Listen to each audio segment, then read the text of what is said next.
Rīgas reģions ir bagāts ar atraktīviem un aizraujošiem ūdens turisma maršrutiem ikvienam. Iespēja pavadīt brīvo laiku pie dabas stundas brauciena attālumā no Rīgas ir krietni vairāk nekā varētu domāt.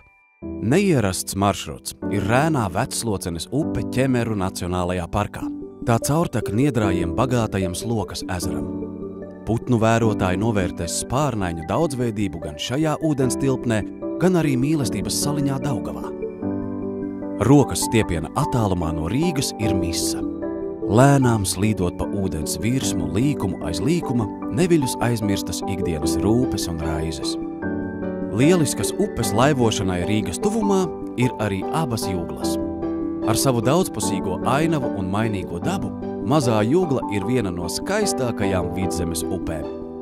Tāpat kā Lielā Jūgla vai Ogre, Mazā Jūgla ir izvēle gan vienas dienas braucienam, gan arī nedēļas nogalas ceļojumiem ar nakšņošanu teltī.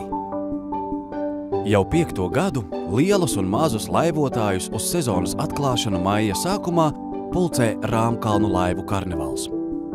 Raibu raibās laivotāju komandas, dažne dažādas everģēlības un spaiņiem pozitīvu emociju ir iedvesmojošs starts laivošanas sezonai Gaujā.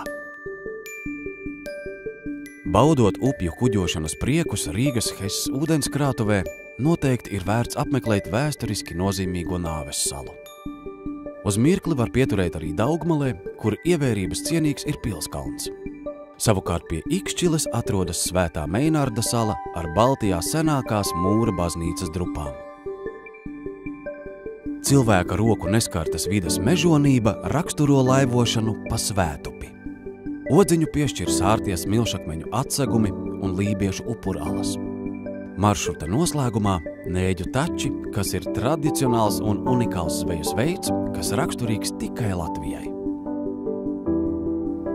Tikai nieka pusstunda. Tas ir brīdis, kas nepieciešams, lai dotos ārā no pilsētas un izmantotu daudzveidīgās iespējas veselīgi pavadīt brīvo laiku uz ūdens Rīgas reģionā.